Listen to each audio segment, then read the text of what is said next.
And beyond that, because in Chile we might be way behind as far as generations go. So let's have a look. Here we see a few living beings, a few people. Sometimes we don't treat them as human beings. Sometimes we treat them as if they were robots.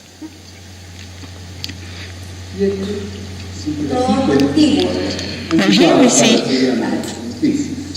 an old part of a robot. What does that tell us?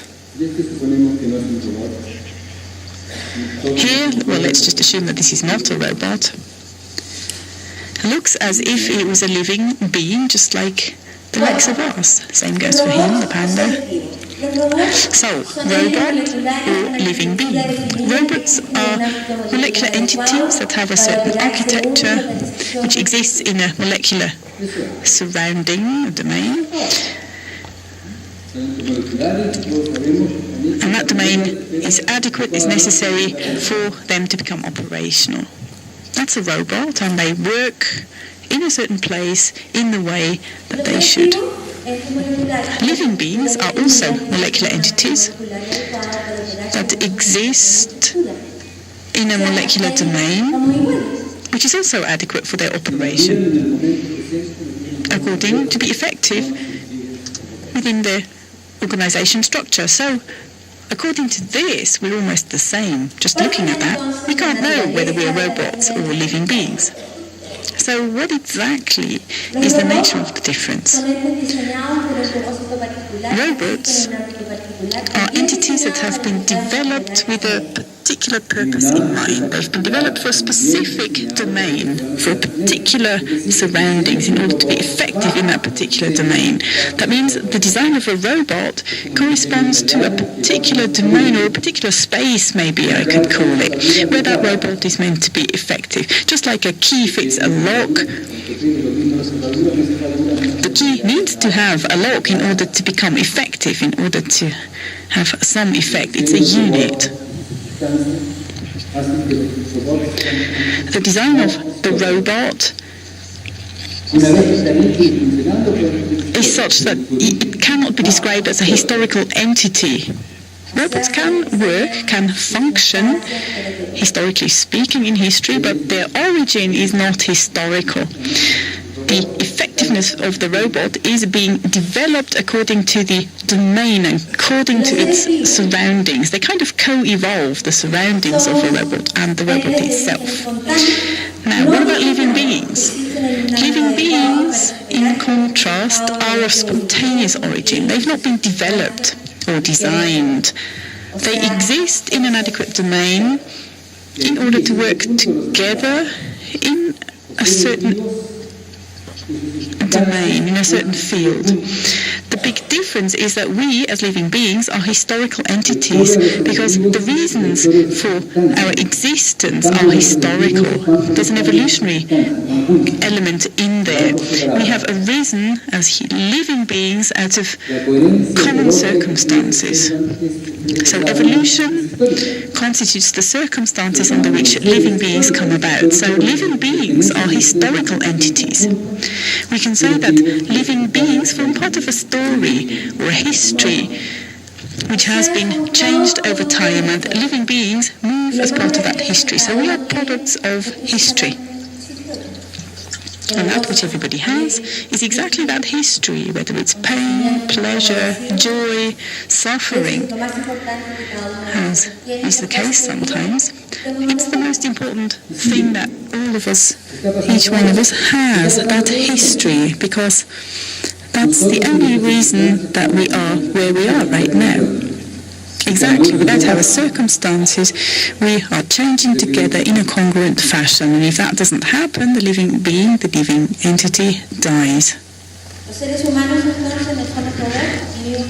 So, living beings aren't robots. We live in the awareness that we are alive.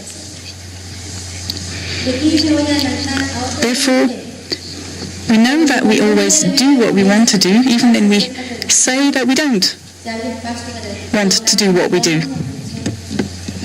If we we enter into certain relationship with other living beings, space is created in which things can be stored. Every one of you, no matter where you are, you store something of yourselves. The question is, why are you here? What are you storing? Well, family, maybe some pay, the relationship to my children, a duty.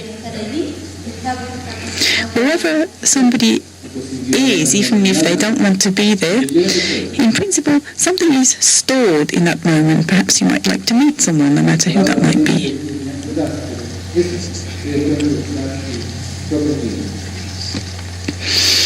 That's a daring statement, but it's a fact.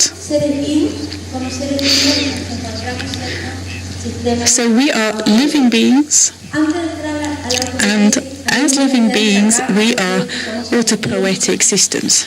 And here I want to emphasize that we indeed are living beings. I really want to emphasize that, because if we don't make an effort to be alive,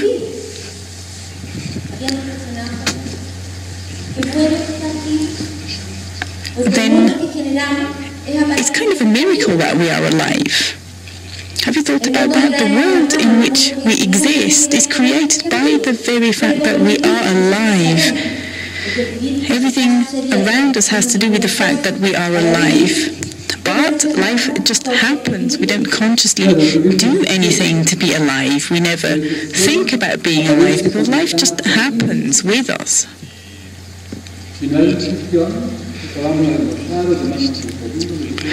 You digest, for example, even if you don't consciously digest anything. You've got to eat something, then your digestion just happens.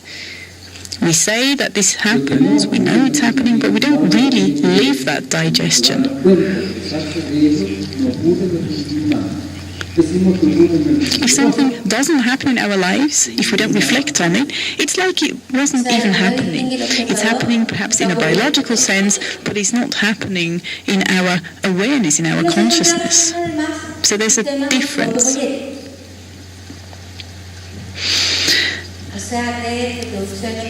And we create our own autopoietic systems. We create molecular conditions for autopoiesis to happen.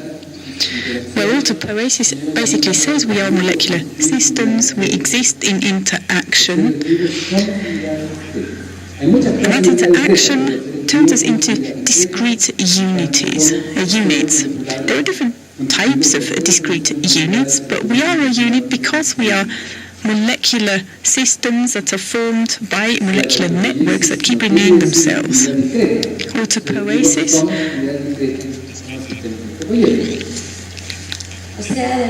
doesn't really specify that we are a discrete unit, but that's just what we are. We are discrete molecular units. So we have a mysterious fact here, an interchange between life and death. Life is a continuous process of autopoiesis, and if that process is no longer possible, if the organism doesn't keep renewing itself, then the organism dies. Mothers know this. Am I the mother? Oh, little dear, you've got to finish your lunch. Why have I got to? Well, you've got to, because you need to eat in order to live. And what exactly nourishes me? Well, something changes inside you through digestion. The food that you've eaten gets processed, and it'll get turned into bone, into blood, into muscle, and your body will change. The milk, therefore, will change and becomes me. Yeah, exactly. It dissolves into little parts, and that goes into your muscles, into your nervous system, into your bones. Oh, is that why you told me to eat up? Yes, exactly. You've got to eat, because what you don't need will just emerge. Oh, that's self-production, autoproduction. In an autopoietic system, yes, it's a very clever girl we have there. She knows what an autopoietic system is, but the mother knew well in advance. Mothers know that their children are autopoietic system, that they are made up of molecules, that they have muscles, bones, etc.